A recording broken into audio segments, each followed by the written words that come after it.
അലങ്കാര ദീപം കത്തും കണ്ണാണേ മണിച്ചെമ്പകപ്പൂ മൊട്ടിൻ നിറമാണേ പെയ്യാമുകിൽ ചന്ദന പോലെ മെടഞ്ഞിട്ട് വാർമുടിയല്ലേ തുലാവിന്നൽ വിണ്ടട പോലെ അരഞ്ഞാടമില്ലേ തങ്കമേ നിന്നെ ഒരുക്കാൻ കൊതിക്കുന്നു പൊൻവെയിൽ പിങ്കലക്കാത്തട ചാത്താൻ ഒരുങ്ങുന്നു താരങ്ങൾ പൊട്ടുകുത്തടി പുടവ ചുറ്റടി ചിക്കാം ചിക്കാം ചെയ്ത പിന്നെ ചിക്ക ചിക്ക മുത്തെടുക്കടി പൊടിയിൽ വെക്കടി ചിക്കാം ചിക്കാം ചെയ്ത പിന്നെ ചിക്ക ചിക്ക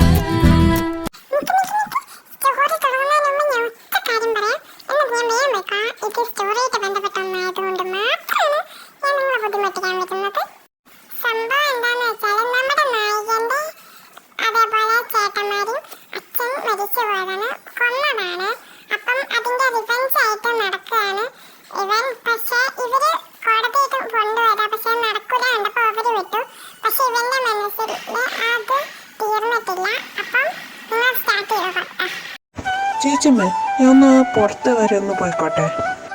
എങ്ങോട്ടേക്കാടാ പോന്നെ?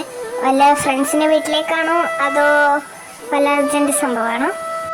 ഫ്രണ്ട്സിൻ്റെയും അർജന്റ് കാര്യത്തിനൊന്നുമല്ല.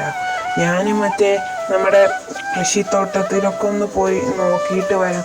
അവിടെ ഇപ്പോൾ വിളവെടുപ്പല്ലേ, അപ്പം ഒന്ന് പോയിട്ട് വരാമെന്ന് കരുതി. ഓ അങ്ങനെ.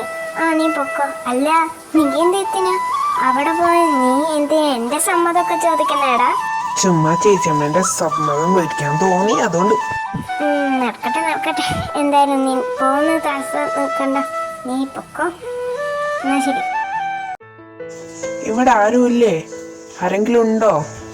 നാരായണമടുത്ത ശ്രീധരന്റെ വീട്ടിൽ നിനക്കെന്തടാ കാര്യം? ഞാൻ എന്റെ ഭാര്യനെ കൂട്ടിക്കൊണ്ടുപോകാൻ വന്നതാ. ഭാര്യയോ? ആരാ നിന്റെ ഭാര്യ?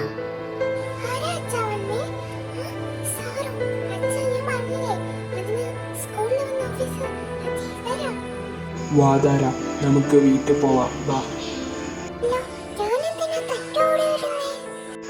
മനസ്സിലായില്ലേ? ആലീസോക്ക്. മാഡം ഇവിടുത്തെ ഒരു ടീച്ചർ അല്ലേ? അതെ, ഞാൻ ടീച്ചറാണ്. എന്താ? അല്ല, ആരാ മനസ്സിലായില്ല എനിക്ക്. അത് പിന്നെ എന്നെ ഹെഡ് ഓഫീസിൽ നിന്നാണ് പറഞ്ഞിട്ട് ചെക്കിങ്ങിന് വേണ്ടിയിട്ട്. അപ്പം മാഡത്തിന്റെ ഡീറ്റെയിൽസ് സൈനൊക്കെ വേണം. ഓ അങ്ങനെ. ഞാൻ സൈനും ചെയ്തിട്ടുണ്ട്, ഡീറ്റെയിൽസ് ഒക്കെ ചെയ്തു. എന്നാൽ നീ വിചാരിച്ചതുപോലെ ഒന്നായിരുന്നില്ല ആ പേപ്പർ. അതൊരു മാരേജ് സർട്ടിഫിക്കറ്റ് ഫോം ആയിരുന്നു. അതിലാണ് നീ സൈൻ ഇട്ടുള്ളത്. So you are my wife. ഇല്ല, ഞാൻ ഒരിക്കലും തന്റെ കൂടെ വരൂല. ഇല്ല, ഇയാൾക്ക് നീ ഒന്നും ചെയ്യാൻ പറ്റില്ല. കാരണം നീ ഇപ്പോൾ എല്ലാരും ഇരിക്കും എന്റെ ഭാര്യ. നിനക്കൊപ്പം മര്യാദയ്ക്ക് പറഞ്ഞ മനസ്സിലാവില്ലല്ലോ ഇടി.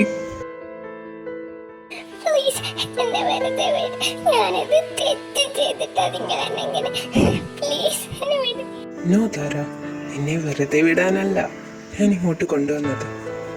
നിന്നെ ഞാൻ ഉപദ്രവിക്കും. കാരണം ദിസ് ഈസ് മൈ റിവെഞ്ച്. എന്ത് റിവെഞ്ച്?